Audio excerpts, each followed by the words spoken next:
Alabama knocked off the Texas A&M Aggies. We're going to talk about that game and a lot more. He's Jay Coker. I'm Mick Gillispie. It's time for Elephant in the Room, part of Roll Tide Pods. Our show's brought to you by MyBookie. Aaron Rodgers' season is officially over, but yours has just begun at MyBookie. NFL, college ball, and a brand new cash-out system gives you options to bet and win all season long. Use the promo code MyBookie at mybookie.ag.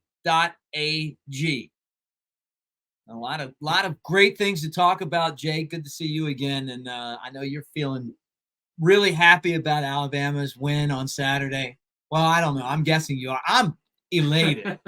I'm elated. That was a good old-fashioned smash mouth football game, and the right team came out on top. Roll Tide. Oh yeah. Well, I mean, it was the game. I kind of thought it'd be we'd win in a close fashion. Well, had you told me we would have won by 6 points with all those, with turnover and then all those penalties. Yeah. And we'll start. That blindside block penalty was one of the biggest bullshit calls I've ever seen. But you can't do it because when you're wearing the Alabama uniform, those guys can't. This maybe I'm wrong, but they can't get the damn flags out of their pocket fast enough. We talked about Tennessee having something to do with that game. Good the God! Spread on that game last year. Yeah, that was one of the most absurd calls I've ever seen. And I know, it was a dumbass move. Why even touch the guy? Right? Why but even do it? At the same time, they've been doing it forever in football. Yeah, he basically ran in front of him, and I don't even know if the guy fell down. He didn't. That's not a blindside hit. A blindside hit's when you get depleted and your head snaps. It's got to be malicious. Just one of those things that's hard to watch. It's so bad. Trash on the official, bad move on Dallas, and I'm with you, man. Yeah. It was like he wanted more airtime. Hey, put my face on the camera. Yeah. That's just drives me nuts. This new era of blindside blocks and targeting. I get it when a guy's crossing over the middle and somebody just decleats him, takes his head off, aims for the head, with really bad intentions. But that is just absurd. Did you ever get blindsided like one of those real decleater blindsiders, like you threw an interception and then somebody just comes out of nowhere and smacks you? I was pretty good at keeping my head on a swivel. I'd seen enough of those. I saw Cooper Bateman get smoked in that Ole Miss game, and when I saw him get hit, I was like, all right, going back in this game, I have to make sure that does not happen to me. He took it like a boss, got him and ran at the sideline. Right. I can guarantee you he felt that on Sunday. Yeah. I've seen some of those, which I'm not opposed to the rules to make it safer for the players at all. But don't give me that bullshit, man. That was complete crap. That's not. It could have cost us the game. Oh, if we lost, but it came down to that because that was ball game. That was it. It was over. Yeah. They're getting too carried away with this. You're gonna drive me to drink. You know what? You just drink more.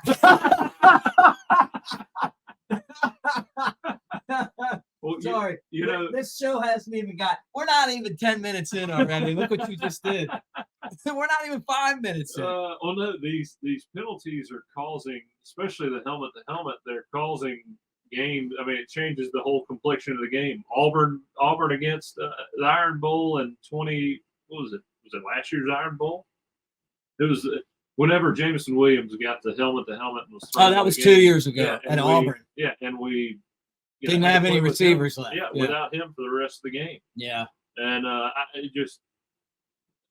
they're really changing the outcomes of these games by dumbass penalties like that. And I'm not saying dumbass penalties and how they're committed, dumbass penalties and how the flag is thrown for some of these. Yeah. Look, I'm with you. I agree. But I'll tell you what, this defense showed me something because they came out after that and put a country ass whooping on Texas A&M, because I think part of that was that they're going, you know what? We're not effing letting Dallas get us beat like this for Dallas. You know what I mean? You know how it is when you've been on the team. sometimes you got to pick your guy up. That's right. I mean, when's the last time you saw Alabama in a game like this take the opposing team's offensive line and throw them into the quarterback? It was great. We're getting there. We're getting there. You know, that's old school right there. It's like I said, like I was saying last week, you know, you put the 2015, 2012, 2011 team in a phone booth with this team, and I know who's walking out of there, starting to have those doubts. You're starting to listen. I mean, I was so impressed. This might be a little bit of a knockout, drag-out battle. God, it was so great. It was great. The safety. You finally felt like we're back. Here we are. Here's the standard outside of all the false starts. I mean, 9 of them. That's unbelievable. But it's loud. You said it's loud in there. You told me that. That is the loudest place I've ever played, and it is. You know, it's kind of eerily similar to our year. It just reminds me in so many ways of 2015. It's pretty unbelievable. You know, Jalen's figuring himself out. Didn't make a whole lot of mistakes that game. The one interception, I mean, you know, I can't say I wouldn't have thrown it. I mean, you know, they kind of blow it on defense, and you got one guy wide open, or he looks wide open, and the safety's really not supposed to make that play at that depth. You know, when you see a guy open like that, you're like, oh shit, give him the ball. Right. And then, you know, you got a guy that isn't really accounted for because he just made a hell of a play on defense. Right. It just happens. Yeah. And then how about us coming right back with the pick? It changed the game. Oh yeah. And then the first touchdown to Burton, and then the second touchdown to Burton.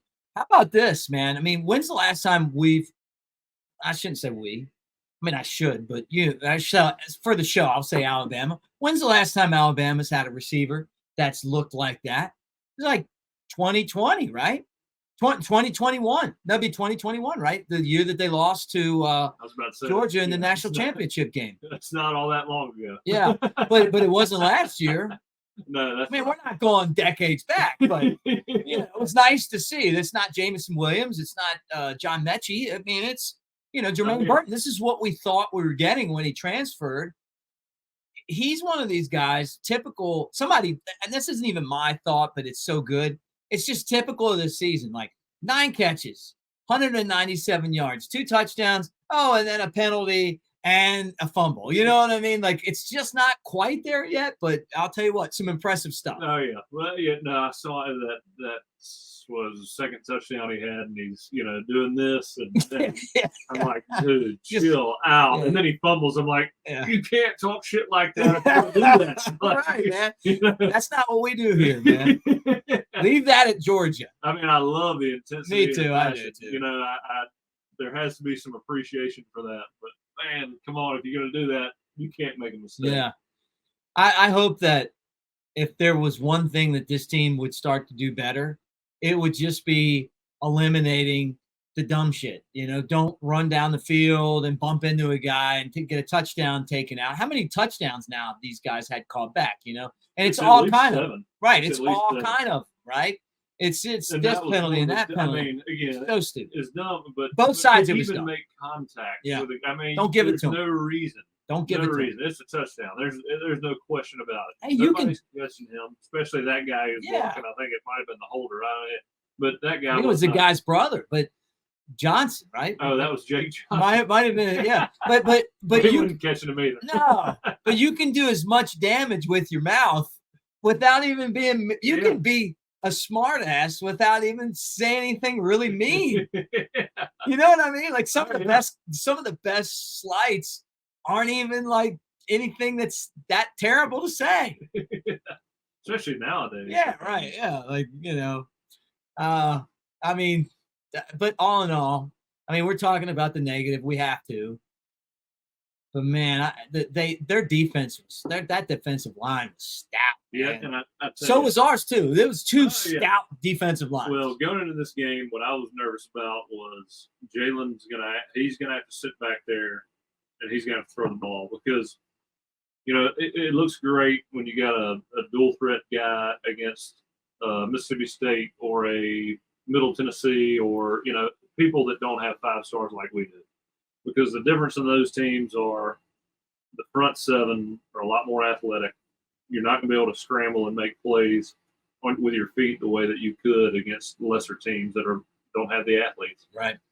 And so, I mean, to me, in my head, I'm thinking they're going to get pressure on him without having to bring a whole lot of guys. And when they do bring guys, you're going to have to get the ball out because you're not going to be able to make plays with your feet the way you have, earlier in the year. And, man, he stood back there. He made some hellacious throws.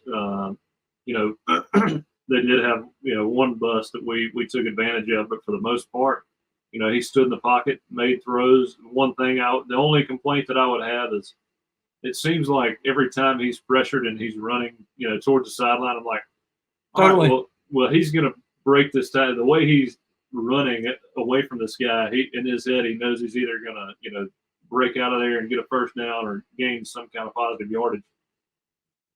He doesn't throw it away, and the guy sacks him. I'm like, dude, he throw it away or run, like do something, And then and then some of these throws that go high. I heard a commentator during the Mississippi State game talk about, how well he throws the ball without having to step into it. Yeah. I don't know if you caught that or not. No, yeah. But I'm sitting there in my head. I'm like, when you do that, you're going to force balls high. When you can't step into it and get on top of the ball,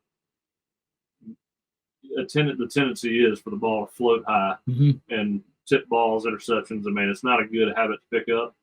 And it seems like on those intermediate short throws, he kind of just sits back on his back foot and flips it out there. I like to see him step into those more and just get on top of it and get it to those guys.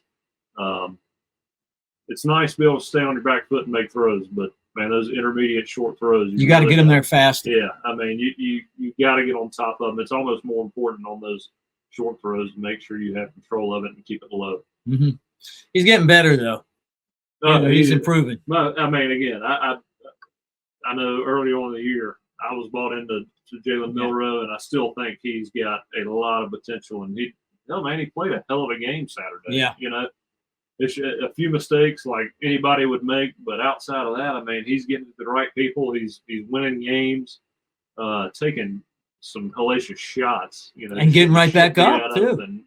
He loves the team, loves Alabama. He plays it the way that it's supposed to be played. Yeah, I said this the other day on one of my shows. I think he's won the team over. I think he's won the team over because he had to compete for the position. We saw everybody. He was the best. He won the job. He goes out there, he takes hits, gets right back up. When he wasn't the starter, he was cheering the other guys on. He's by far the best of the group.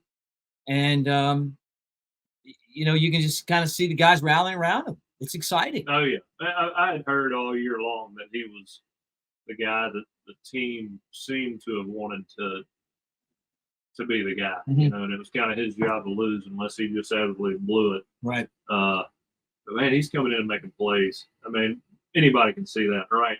Yeah. I mean, the guy's he's got it all. He's just got to figure out that short to mid-range passing game, and he made a lot of good throws this week. It seems like, I mean, the deep throw, he puts it on the money. Yeah. I mean, how does he do that?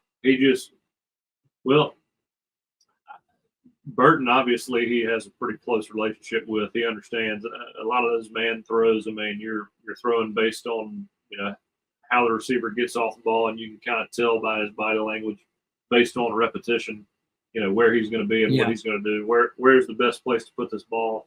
He obviously has a good feel for where Burton's going to be and how he's going to respond to certain leverages and coverages. Man, if he figures that, if him and Bond and Nyblack and Hale, they all figure it out and get on the same page, again, we won that game this weekend against a very talented team with so many mistakes. It just kind of makes you wonder, man, when that perfect game comes, I feel bad for the team that's on the opposite sideline because it's going to be dirty. I think Nick Saban's excited about this team because they're turning the corner. They haven't peaked. They still have things that they need to improve on. Well, it doesn't seem like there's any superstars. No, but it's coming. All the spotlight. It's coming, baby. You can see it coming. He can see it coming. I can tell. It's that new. They're turning the corner. This year is like that fresh program with a bunch of guys that don't really know how to believe in themselves, but they're kind of getting there. And he's just like, I mean, smiling like that. Yeah, he did. You see him in the post game? I'm like, okay. You know, I mean, what he's thinking is, man, we did everything to lose, and we still should have kicked their ass, right? That's got to be what he's thinking. I mean, oh yeah. We should have beat them by. That could have been a 25-point win. Oh, easy. We should have beat them by 21 points. You know, I mean, it should have beat them by that much. But we gave them possession after possession just through penalties and that the one interception. But they pick each other up. Though, you got to love that about it. It's amazing how the conversation has changed from week 1 to week 7. Oh, I know. I love That's awesome. It's just it's getting exciting, you know. And the funny thing is that you're getting a lot of mentions because they're trying to compare this team to 2015, which I kept saying don't do it because you guys didn't struggle like this at the beginning like they did. But you know what? I mean, you guys start saying, man. I mean, I kind of see it now. Oh yeah. Well, it's starting to come together. You know, it's like I mean, I hear Gary Danielson. Ah, please. Do you like him? I mean, I'm going to tell you right now. I think he's a good dude off the mic and on the mic. For someone that's done this their entire life, pretty much a professional career, I can't stand him. Like, I just don't. Why do you want to put somebody on that I just don't? My whole thing is this, Jake, and you know this. Let's get in a room. I don't care if you agree with me or you disagree with me, but we're sitting at a bar, drinking, just talking sports. If this guy's at the bar, I'm getting the beep up and going to another bar. I'm check, please. I'm out of here. Listen to this guy. Like, everybody seems to agree with me on that. See, I don't. It's not the same for you. No, the way he comes across on TV is seems like he's condescending. He's the smartest guy in the room. Yeah, which I've seen some of the plays when I was playing. I saw him commentate for some of those plays and be like, "What is he talking about?" So he wasn't even right. No, but he speaks in such absolute terms. Right. Like, this is what he's trying to do. Actually, no, that's not what I was trying to do. It's one thing that's there's a time we played Georgia, and he was like, "Oh, this is an RPO," and he's reading whether he should hand it off to Derek, and then I threw it to Calvin down the sideline, and I was like, I remember catching that in a highlight or something, and I was like, what is he talking about? That's not cool at all. Like, that was the cover 2 man. We're running the hole. Like, that was the whole FOS. But hey, again, you're getting paid to do it. No, like I get it. Like, I mean, he's got to fill in some of that. But here, I will say this. Since I've been watching football, and taking it more seriously since I was 10 years old. Yeah. Him and Vern were the boys. I like Vern, yeah. And so I do enjoy. You appreciate that part of it. No, I do. And I like Gary. I just think he's trying to. Me too. You're the same as me. You know he's a good dude. Yeah. And it's not personal towards him. Like when I say I can't stand listening to him, it just means I can't stand listening to him. Doesn't mean that I don't think he's a good guy and I know that he means well. As a commentator, it's like someone with their nails on a chalkboard to me. Like it does, and it's not like there was a guy. What was the old Auburn play-by-play guy's name? Jim Fife. Yeah, I hate Auburn, but I like Jim Fife. I could call a damn game, man. Oh yeah. Like I appreciate the art of just being able to call a football game. Mm-hmm. And so it's not like, well, he's cheering against my team. I'm not one of these guys going, well, he's cheering against Alabama. I just don't like it. Yeah. As a commentator. Oh yeah. We were playing. I may have already told this story, but right before we played Tennessee, we had these meetings with the media and closed door meetings with the broadcaster. So I meet with Vern and I meet with Gary, and this is right before Tennessee, and I will give him props on this one, but right before we played Tennessee, he's like asked me all these questions about what Tennessee does and this and that, and I was like, he said, at some point, all these Alabama quarterbacks, there's been a game where there's a 2-minute situation and you got to drive, take the team down the field and score. He's like, that's coming, right? And I'm, in my head, I'm just like, yes, sir, yes, sir. In my head, I'm like, this freaking guy, we're going to beat the hell out of these guys. What are you talking about? And then we play that game, and it was like just one of those games we couldn't get out of our own shadow, And we walk on the field, it's like 14-12 or something like that, and we got a 2-minute drive to win the game. And as I'm walking out on the field, I was like, that son of a bitch was right. He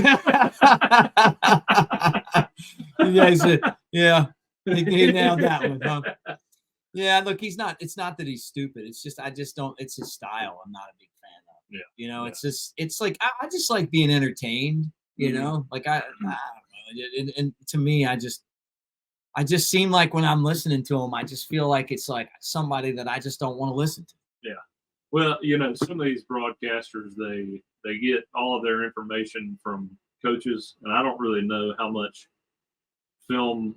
I know they all watch film. I would think you'd have to, but a lot of this is just hearsay from coaches, and they kind of repeat what's been said in these meetings. And I think again, they're filling time. I've seen some of this stuff firsthand where I know a coach is talking to a broadcaster, and then on game day, you'll hear it the next day. Yeah. I mean, and something they haven't really dug into. They just, this coach said this, so I'm going to throw this out there. So, I mean, really, their understanding of some of those plays and what's actually going on is, I think this is what it was. I think this is what he told me yesterday. So let's ride with it. Yeah, right. And look, the other part of it, I mean, I don't want to sit here and defend Gary, but it is tough when you're just, picking up a team every week. Oh man! Because think about this. We are just starting to get our finger on who this Alabama team is. Yeah. I mean, because you couldn't the first 3 weeks. I don't feel like we knew who these guys were. We didn't know who they didn't even know who their identity was. Now we know. Like, this is a killer secondary. This is a great defense. This is an offense that has a quarterback that's still learning on the job, but has amazing talent, has obviously won over the team, can do some spectacular stuff, but struggles in other areas. And some of the drop-off on the struggles could eventually hurt this team. We're seeing receivers that are coming into their own for the first time in an Alabama uniform or in their career. An offensive line that's just figuring out how to block. And a coach who is really excited about where this team's going, because I don't know if he knew it was going to be where it is. Right? Oh, yeah. Well, I mean, he probably hoped it. After I got done playing Alabama, or really my whole college career, I learned, I mean, how much better you can get as a team, especially a young team that hadn't played with each other. I mean, from where you start week one we had 9 new starters on offense. Yeah. So, I mean, where you start week one is completely different than where you finish week 12. Yeah. I mean, it's the amount of comfort you have in a group of guys after you play 12 games with them, especially in an SEC type atmosphere.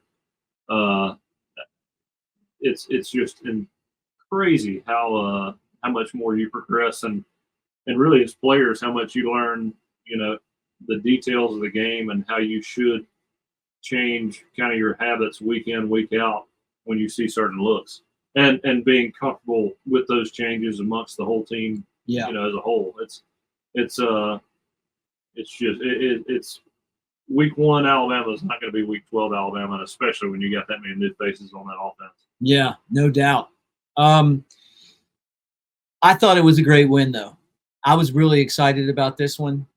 The Texas A&M defense came to play. They were tough, but Alabama threw over them.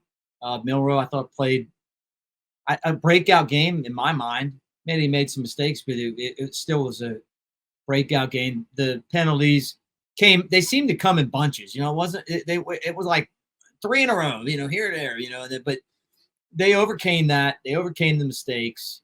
Obviously, Burton's day was tremendous. The defense was so good. It's a tough environment. just such a big win. I mean, I just think this one's that was really big. Yeah, that was the tone setter for the rest of the year, in my opinion. And I know we talked last week. To me, that was going to be the toughest game of the year. I know we got some tough games on down the road, but as far as talent, atmosphere, all things encompassing, that was the game. If we're going to make the SEC championship, obviously we have to win that game. But I mean, that was the biggest threat we had, talent wise and atmosphere wise. Yeah, and we'll talk about it later this week. We'll get back together and we'll get into the Arkansas game because it's just kind of like a recap of Saturday. But you can't look past anybody. I mean, they're not good enough to just look past somebody that's as dangerous as Arkansas and just win the game by showing up. But I just thought that this one, man, you go on the road in this conference, Jimbo and Saban have their thing. Nia Smith, apparently. Yeah, Nia Smith. Yeah. I was talking about maybe Alabama is nice. These guys. I watched the post game with Jimbo. I watched the post game with the Nia Smith. I enjoyed it. I just enjoyed it. It's the way it is. Like, okay. Eat that. Jimbo seems a little more calm now. Yeah, he does. I bet he regrets it. I bet he regrets saying the stuff about Saban. I bet he regrets it. Oh yeah, I'm sure. I mean, again, it's like that. A best friend you've had who did something stupid that pissed you off, and then you say something emotional, and it's like, oh man, I wish I hadn't said that. Yeah, because now you can't unsay it. Yeah. And I don't think he meant it. To be honest with you, I think Coach Saban and Jimbo get along really pretty well. I think there's a love there between each other. It just, again, Jimbo took it as a shot towards his work ethic in recruiting. And, Do they get along like Nick Saban and Kiffin? It's a different set of issues. I know. I'm just kidding. I don't even want to go back to Ole Miss. They already took their beat. Let's move on. Oh man, I tell you, man. I got sick on Saturday. I think I had food poisoning, and stayed in bed. I couldn't wait to do my post game show because I just couldn't wait to get on. Got out of bed just to do that. And it was such a great feeling, that the Roll Tide after winning that football game felt like a great Roll Tide. Oh, I mean, what would be, we lose that game, we're out of the playoff. I guess we've still got a shot at the SEC championship, but still probably going to be held out unless, multiple teams lose. But and I guess that's another area we can talk about too, is the top 20, top 25 comes out and Alabama doesn't get any move. And I get it. There's a lot of teams, all the teams ahead of them haven't lost except Texas, and they lost to Texas. So it's hard to, and Texas lost an epic game to that's OU. The worst case scenario for us. You want Texas to win, and that way if Oklahoma loses another one, they're out, and we get thrown in there. But if we take care of business, we're going to find a way. So many of those teams lost us. Yeah, we'll make it. I mean, the thing about it is, plus you got to take into account, this is already such a different team than it was when we played in Texas. I mean, it's not even close. No, I feel that too. I'm not worried about it. Some people are worried about it. I think it'll all end up kind of washing out the way that it needs to if you take care of business. Georgia's playing the weakest schedule that's ever been assembled for an SEC team, but it's worked out that way. They do have to go to Tennessee. My hope is that we undefeated went Georgia. out, and then we get to play Texas again in the playoff. You want another shot at Texas? I'd love to see it. Love to see it. I think if we played them again, it would be the reason that they beat Alabama. I think we win by 10 points. I did too, or more. I just think that the problem that Alabama had is they couldn't get the plays into the defense. Yeah. Forget about the offense, and as bad as that was, you knew when we went ahead that if they scored, we were going to have problems going down the field. I don't feel like that anymore. We can go down the field. Oh yeah. We'll figure it out. We're getting better and better. The short-term game's getting better. This is the best defensive line that Alabama's going to face all year. And they had trouble running the ball. Anybody's going to have trouble running the ball on that team. You know, like Roman Harper said, that's the best defensive line money can buy. And, and I believe it. Like those guys were tough up front, man. Roman's great, isn't he? Yeah. Tough up front. Hey, let me remind you guys that our show is brought to you by Lance's Lock. Check out Lance's Lock. You're making your picks. You want to have a better record than me. And I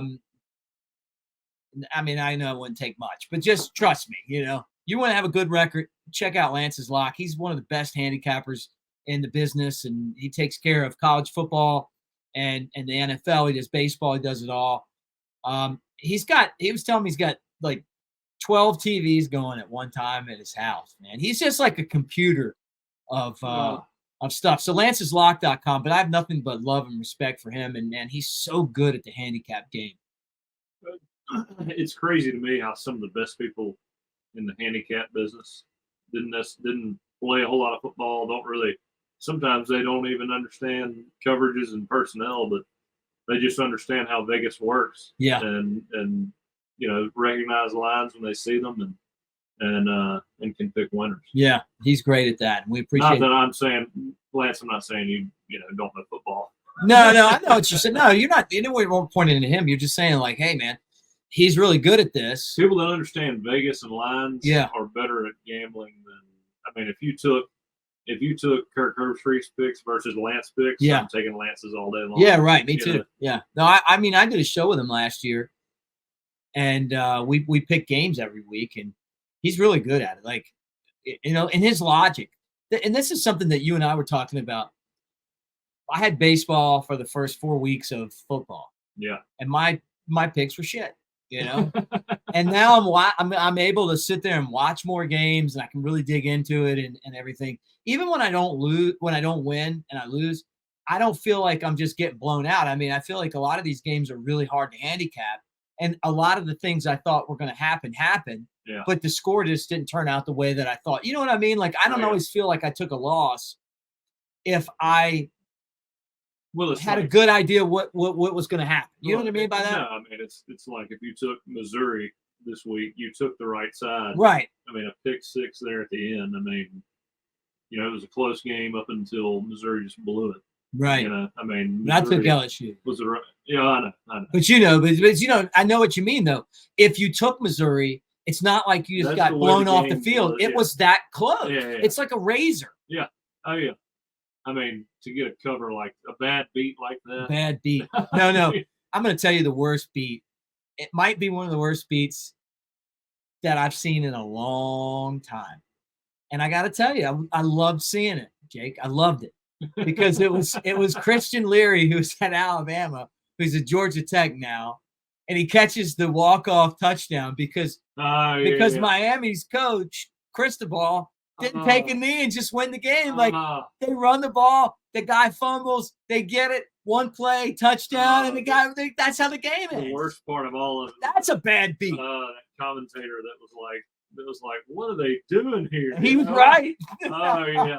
I mean, the odds of them scoring a touchdown in 2 plays because they're terrible, zero. Right? Yeah. What? Because it's Georgia Tech. But I hated that. I loved Cristobal was the offensive line coach when I was at Alabama, and I loved him to death. Yeah, I hated seeing that. I pulled him from Miami for the first time ever, right? Just because of him. But man, you think he's able to bounce back because that's like. Did you ever see that cartoon Beavis and Butthead? It was probably before your time. It was on MTV. Yeah. You know what I'm talking about. I couldn't watch it because it was probably something mom and dad wouldn't have wanted at your house. But, you know, for us older folk, it was on. And they had a gym coach that used to just like stand here like this and tell the guys to kick him in the nuts. Kick me in the Jimmy. And they'd run up and just kick him as hard as they could. And I'll tell you this too, just along the same lines. I was in Vegas, and have you been to Vegas before? Yeah. Okay. So I'm in Vegas, and you know where old Vegas is, right? You know, not old downtown, not the new downtown, but the old area, you know, and I'm down there. Is that where the sign is? Yeah. It's No, it's not where that sign is. It's a different part of downtown. I can't remember what the street's called right now. Anyway, I'm down there and it's where all these crazy people hang out. Not to say you wouldn't expect that in Vegas, right? There's a guy out there that has a sign that, he'll let you kick him in the nuts for $20. I know. People are like paying attention. He's making a living off of that. Yeah. And I felt like Cristobal, that probably was what when you lose like that. Oh my God, man.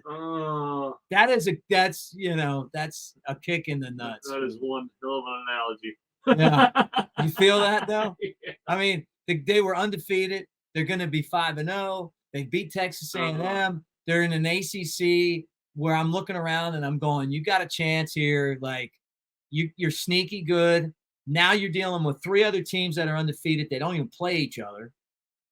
And you gave one away, man. And then you see that clip of the O lineman sitting there. Yeah. Like, what the? Yeah, I know. Well, you've been there before. Like we all have. We play sports where you're like, and what are they doing? Yeah. Difference there. I think. I don't think Miami's really good enough to make it in the playoff.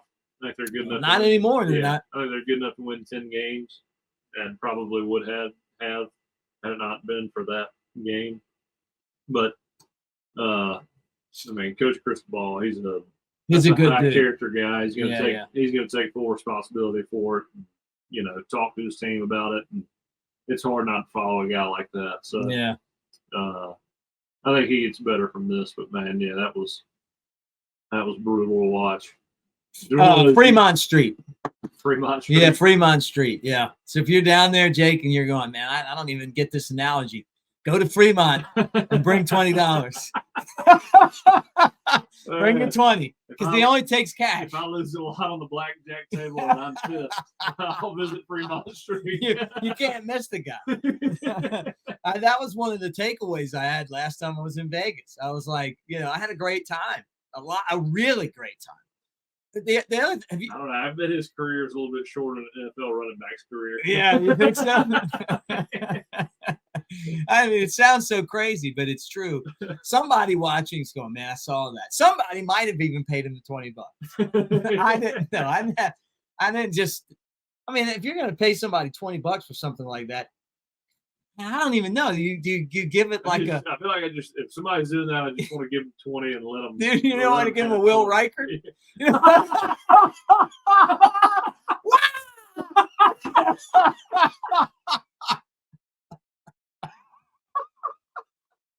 Man, people are turning off right now.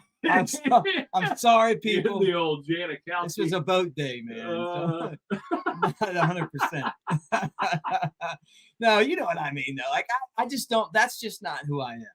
Yeah, I'm more like. But I've got friends that would give him 20 and let him have it. No, I got friends that would make him earn it. You're doing that, man.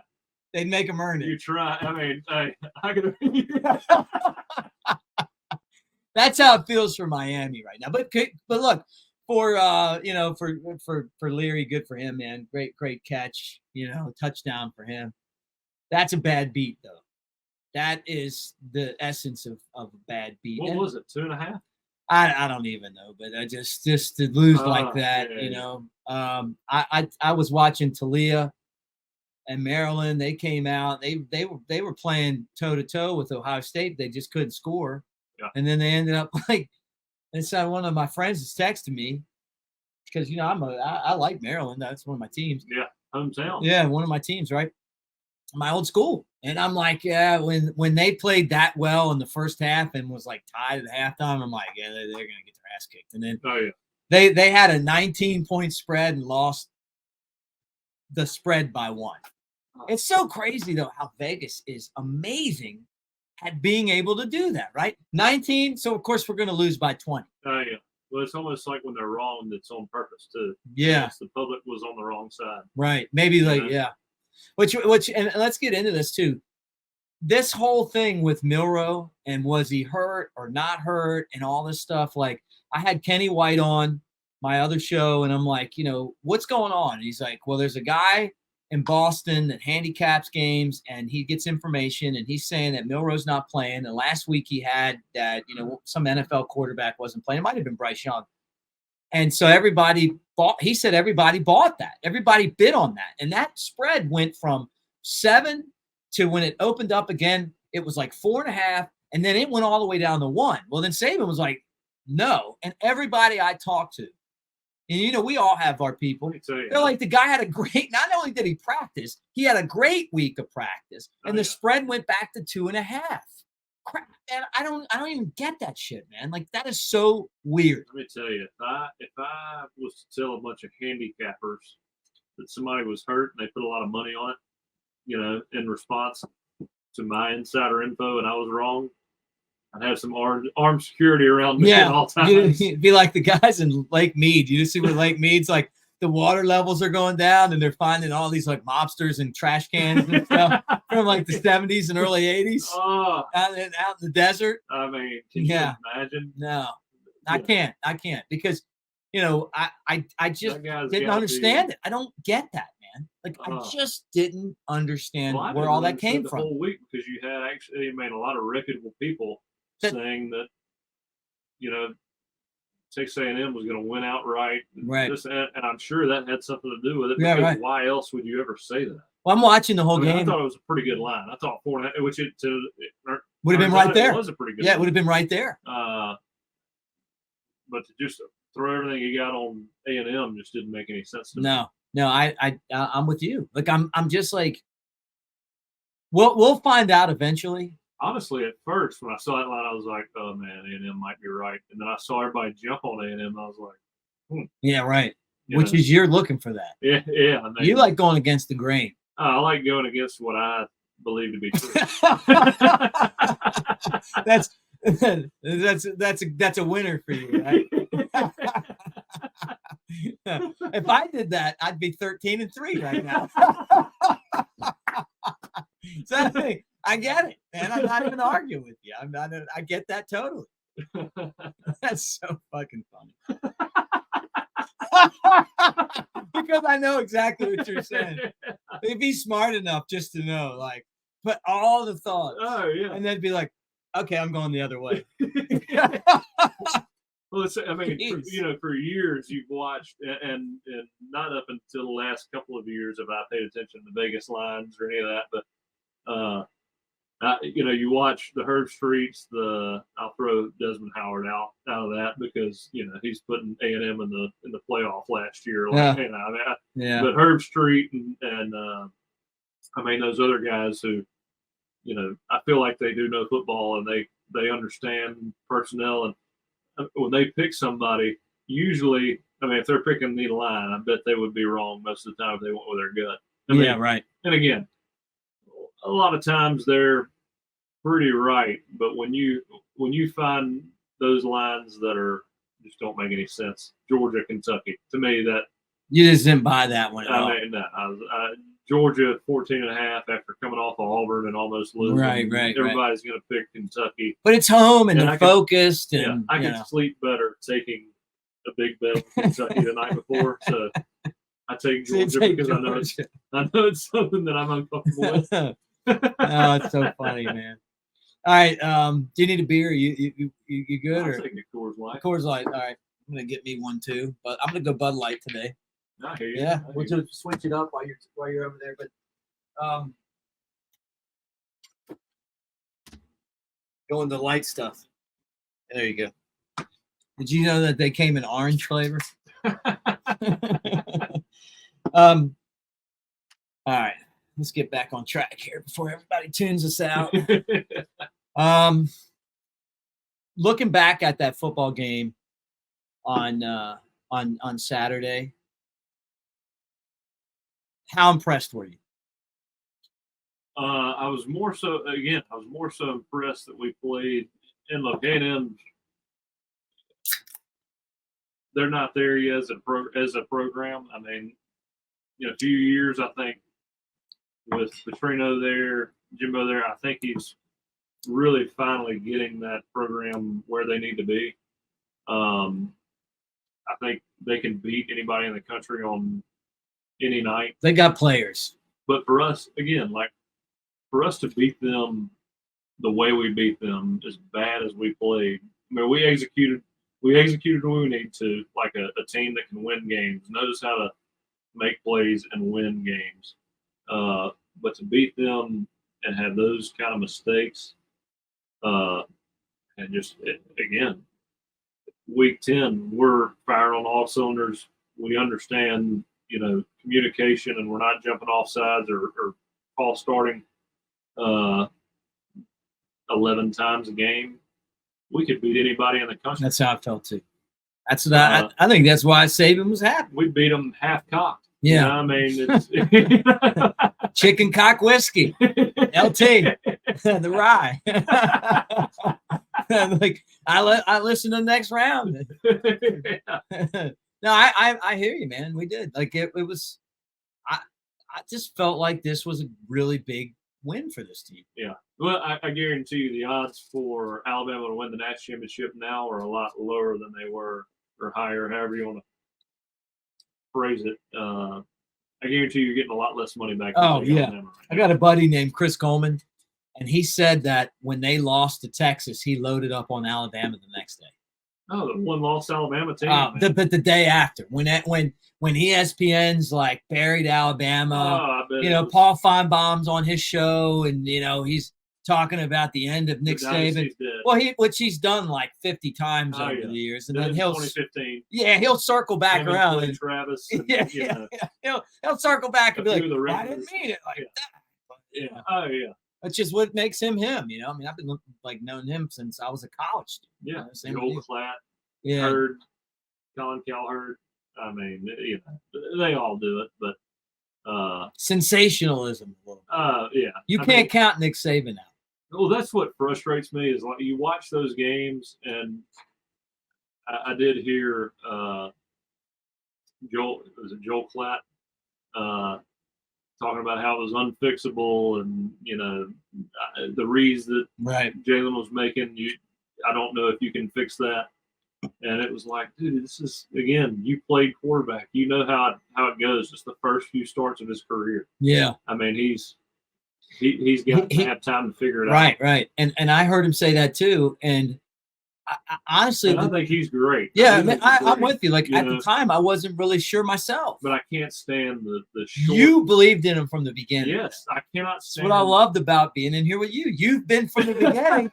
I'm telling you, besides the fact that we have fun, you from the beginning have been like, he's like right here. Well, that's I think. I mean, said that since the start. Even after that really shitty Central, South Florida, whatever they're called. Like, I didn't see it. Now I see it. Well, some of these interceptions, it's like young guys can take certain coverages certain ways, and sometimes you can justify that in your head, and it makes sense. And to me, the one Saturday, I mean, I'd have thrown that ball 100% of the time just because I'd have seen him. I'm like, oh, damn, they screwed up. They left him wide open and throwing it. And that the middle of the field safety is down on the hash making that interception. Right. I mean, he made an early break on the ball and picked it off. He just made a hell of a play. Now, if there was a post on the backside, he does that. He's leaving a guy wide open. So, I mean, he gambled.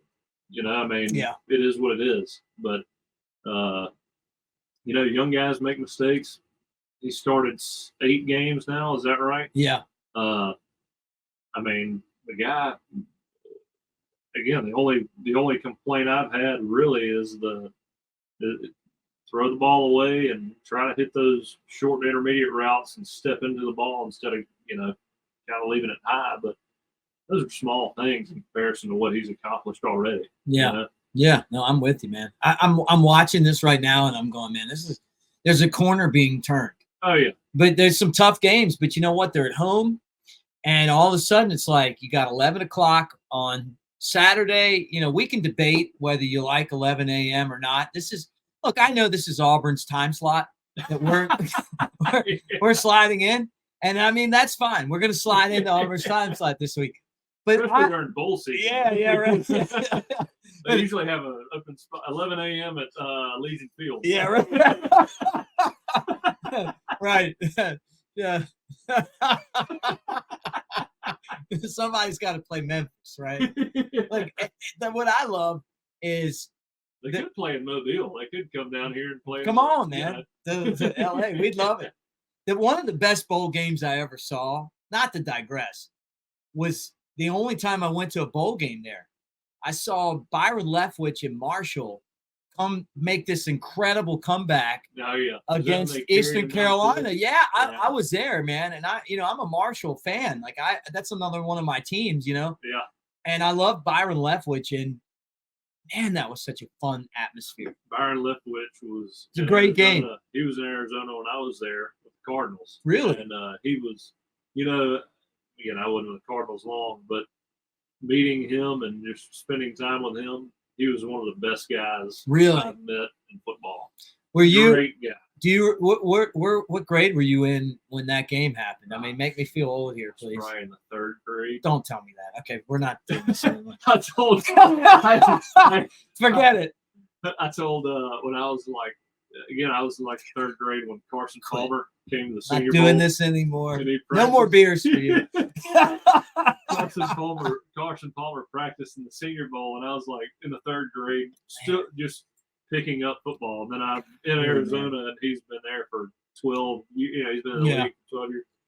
And I told him about that story. He was like, "Oh shit, we're gonna have to get rid of your ass." I can't be telling these stories. No, man. When we used to do I was on the radio show in the pregame show in Tuscaloosa with Baron Huber and Mike Johnson and my buddy Ben George. We're on there and we're talking about Tennessee being a rival. And it was hard to convince people that Tennessee was a rival because Alabama was just pounding them every year. And we're like, man, there was a time when we didn't beat these guys every game. And when you lose to them, you're going to realize that they are a rival. And thank God that they talk more shit than any other program because they made up for 15 years of losing with their shit talk last year. That goalpost. Oh, it was great. Like, come on, man. I like that. I've told that. Has Alabama ever rushed the field when we beat Tennessee? I'm going to tell you, like they told me back when I came to Alabama and I was on, K's, I had to go and get we'd have to get the sections and all that stuff and the stands, the student sections and stuff. And there was a game and I'm like, hey, we're going to rush the field. They're like, hell no, we're not going to rush the field. I'm like, why? They're like, because we've won every game. We don't rush the field here. See, I love that too. That's awesome, though. When you rush the field, it's like, okay, you're better than us. Yeah, no, we won every game. Like every scenario you can think of, we've already done that. Yeah. So there's no rushing the field here. I gave a lecture after the guy, like they had that video of the guy yelling at the Texas sideline, and I had on my YouTube, I'm like talking about that, and like that's not what we do, man. Yeah. Like you don't show up and talk. We don't talk some LSU stuff. Yeah, we don't do it that way. We what we do is when we score a touchdown, we hand the football to the official and score another one. When we beat you, we don't run on the field. We walk out like we've done that before. That's right. Now we might smoke a cigar when we beat Tennessee. Chris Stewart told me just because the bear did it. Yeah, right. Chris Stewart told me one time, he's like, I smoke one cigar a year.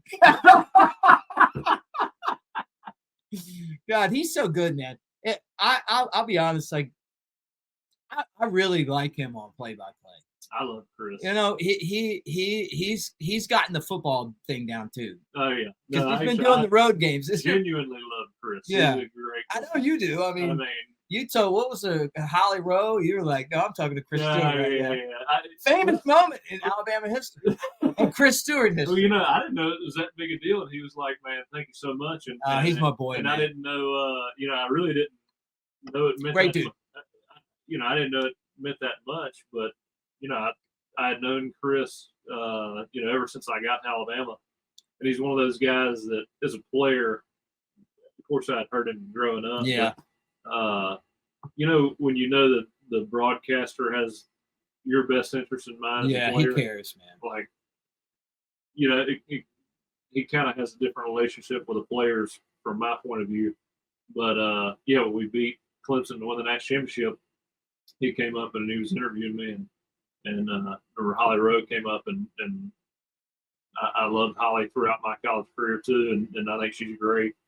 She ran up and she kind of tried to give him the forearm, and I was like, Holly, I got to talk to my boy. This is my guy right here, and Chris, again, I didn't think anything of it, but Chris was.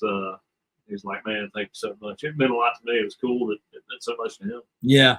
Look, I've said this too about, like, sometimes I feel like Alabama's become like a national thing. And this is a criticism of Saban. And I don't mean it to, like, look, I know if I criticize Saban, I told you my aunt will come down hard on me. So this isn't really that much of a criticism. I do love him on Pat McAfee.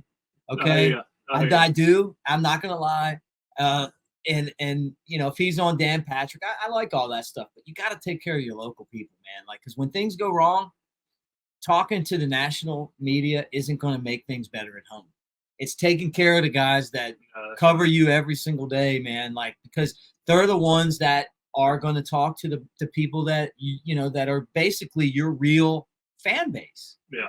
And having a national program, I mean, Jake, I got to explain this because there are some Auburn fans that watch, and it's like, you guys wouldn't get this, like everything's local for you guys, but at Alabama, it's national. Like, where, you're not going anywhere. You're not going to run into an Auburn shirt, outside of Lee County or maybe, but where we go, there's always Alabama fans. Montgomery's got a lot of them. Yeah, they do trickle into Montgomery, but I'm saying, but who wants to live in Montgomery? Yeah, right. No, I mean, I hear you, but there's a lot of Alabama fans there too. And I'm trying to think, what's that town between Montgomery and Auburn? That town, you know what I'm talking about? Isn't there like a town in between there? No, there's not. And that's my point. That's my point. No, like, if you're like, like, when you're at Alabama, everybody cares what's going on. When you lose at Alabama, it is the lead story on ESPN. Oh, yeah. Ladies and gentlemen, Alabama lost to Texas today. Well, they're showing the highlights, like breaking right out of the news. Oh, yeah. When Auburn loses, it's like, the very end of the college football show that they have. Oh, and by the way, Auburn today played so. Here's the highlights, And but at Alabama, it is a national program. But I just hope that they don't. I feel like sometimes they forget that, like, the local media matters too. Then I say that, and I'm not criticizing Nick Saban because what he's doing this year is special. Oh, I love what he's doing, man. Love this. This is his bread and butter type of year. You got a bunch of guys that haven't proven themselves that just are so hungry, and they're playing for each other. Turning the corner. Oh man, I mean, this is his dream type scenario, and it kind of makes you wonder if, like, South Florida was all part of the plan. Like, maybe we're going to go in here and win by 7 to 10 points. Man, I don't even know. Like, is he really? I just don't buy that with him. I think he wants to kick the crap out of everybody, but I just think that. Did you ever see that movie Unforgiven? It's like an old Western movie, but it's not that old. But it has this guy named Clint Eastwood in it. He's like an actor that, like, played Dirty Harry and was on all these amazing Westerns. But it's like one of his last, like. I'm not that young. I'm okay. I'm just messing with you. But I know who I'm talking about. But it's like when Clint Eastwood, like Clint Eastwood is the badass of all the badasses. Yeah. And in this movie, he's like an old gunfighter that everybody's just kind of scared of, but he's like lost his edge, but everybody's so afraid, like, they can't, and he's just like a lot of the shit he does, he's like, oh shit, like, like, he's even surprising himself. And I feel like there's a part of that with Saban where it's like, he's not the same dude he was, 10 years ago. He's not the same guy he was when you guys played. But he's still the same guy, and it's still there, and it's like it's a different formula to get to the finish line. Well, but he gets there. He's either the luckiest man alive, or everything he does is very calculated and on purpose. And it's and I'm leaning towards everything's calculated. Yeah, we don't know. I'll figure it out. Or he's in that room when he pushes that button and the door shuts by itself. Yeah. And he's going like this, like, like, because this season kind of feels like that. But man, I don't know, man. Like, I'll tell you, he really is the greatest of all time. Oh, by far. Like, not even close. And they might lose 2 more games this year. I don't know what's going to happen, but God, it's been so much fun watching him. There's nobody that commands that is that good at their job and commands that much respect from so many people. I mean, when you think about the people that talk shit about Coach Saban, you feel like most of it is from a place of jealousy. Yeah. I mean, if you don't know Coach Saban and you don't understand, his day in, day out process, when you're around him, he's a machine. He's unlike anybody I've ever been around. Yeah. He has no true hobbies outside of football. I mean, I think he pretends to like going out on the boat, and maybe that's his escape, and not buying it. But he wants when I left the complex at 6 o'clock. I mean, his car is still there. You drive by there. I mean, the guy he's there all the time. He's that quintessential guy that he's the example. He leads by example. That's what he does. He's the hardest worker in the room at all times. Demands that from everybody around him, and he speaks. He's so eloquent and so good at communicating. He's got everything there is that it takes for a good coach. Usually every coach you meet, you're like, man, he is great at this, but he struggles here. He's great at this. Can't quite get there on this end, but there's no weakness there. He's personable. He's knowledgeable. He speaks well. He recruits. And to me, from my experience with him, everything is genuine and on the table. Everything's honest and transparent.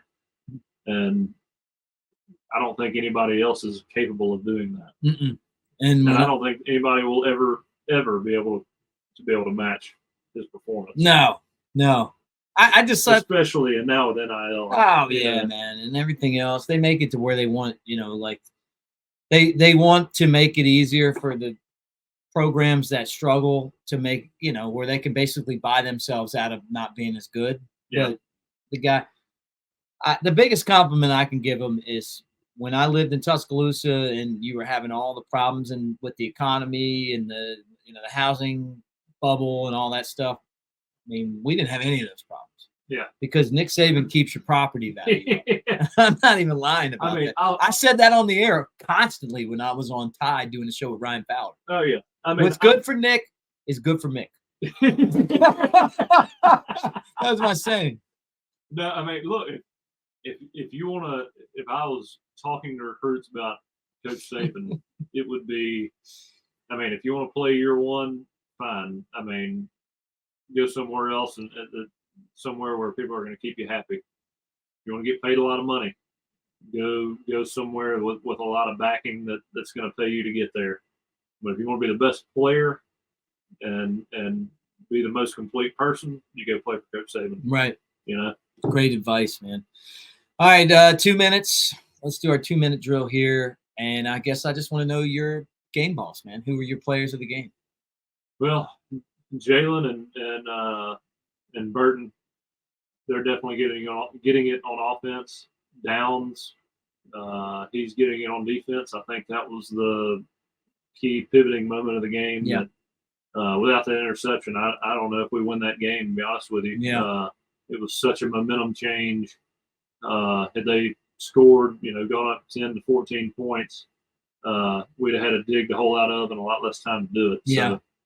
So, those are my 3 helmet stickers. Yeah, I love it. Helmet stickers, game balls. There was all guys we picked too on after the game. I just the Downs is becoming one of my favorite players, man. Oh yeah, I just love him like on and off the field.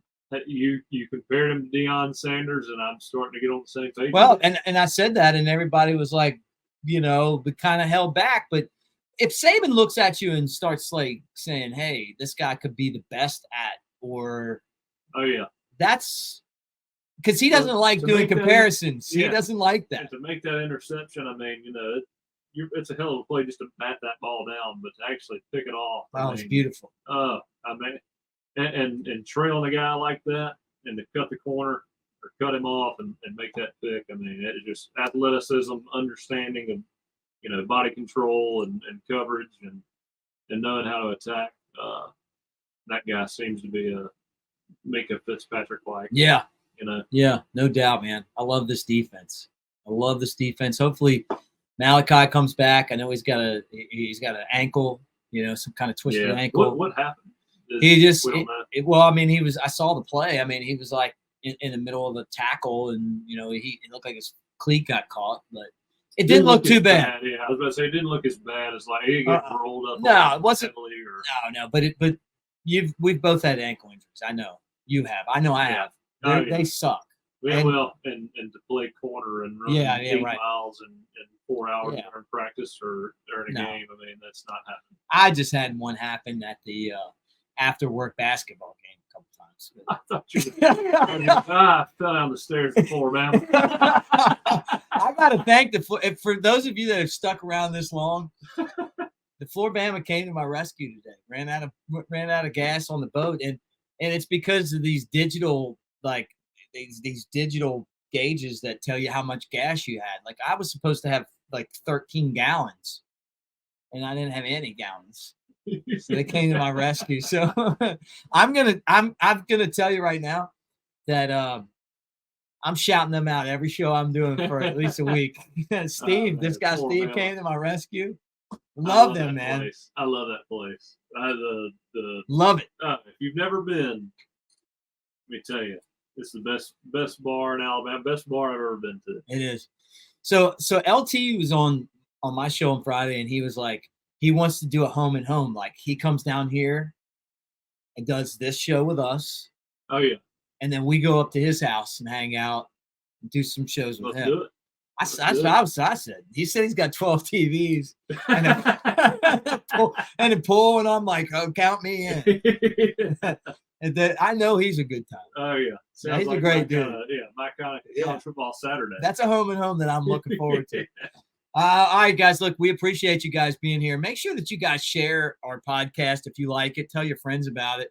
Elephant in the Room is honestly it's been so much fun to do this, man. And I know we're halfway there. Ryan Anderson, I guess he's like our Thursday guy now. Is he? We're gonna have some more too. Yeah. Might sprinkle a little bit of baseball in there too. Come on, let's go, man. I'm bring them on. Monday we'll analyze, and Thursday we'll just for lack of a better word, just screw around. We'll screw around, yeah. and we'll talk this Thursday. We'll get back together again, and we'll talk about Arkansas and whatever else is going on. But man, subscribe, give us a thumbs up. We really appreciate the Disrupt the Media guys for getting outside of Birmingham and coming down here to South Alabama, LA, and giving some guys from LA that live in LA a chance to come and talk some football. I want Dunaway to come here. Oh yeah. I'd like to get right in the studio. And right for here. whoever's listening, throw in, if there's people you'd like to hear, or if you like certain guests, just let us know. Yeah. Hey, that's true too, man. But it's been so much fun, and we'll get back together again this week. But guys, thank you for being on our show. Show's brought to you by, again, MyBookie, Lance's Lock, and Manscaped. Love it. They sent me a package this week. Did you get it? Yeah, used it this morning. Okay. Great. Oh yeah, good stuff. Yeah. So have to get Ryan one of those. Yeah, we got a Manscaped Ryan, but he's got the long beard. Yeah, we're clean shaven. Yeah, my beard wouldn't look like that. Have you ever done the mustache or the beard? No, I grow a Fu Manchu, and that's about it. Do you? So, yeah. I had a stash for a while. I liked it, but I was college. Was that no, like a couple months ago, and I mean, so you still make bad decisions. Yeah, everybody was like. Here's the thing about this I guess this is like elephant in the room overtime now. Yeah. Like, because everybody else is tuned out.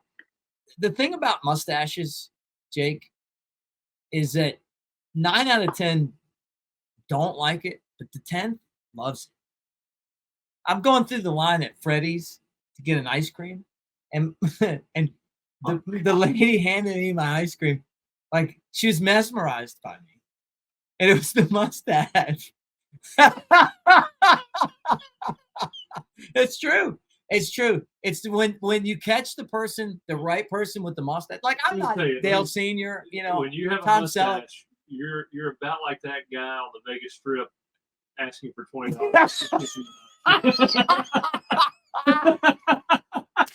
On Fremont. I think that's where we're going to leave it here, guys. Roll Tide, everybody. For Jay Coker, I'm Mick Gillispie. We just put you through an hour and 10 minutes of this. If you stayed with us, roll Tide.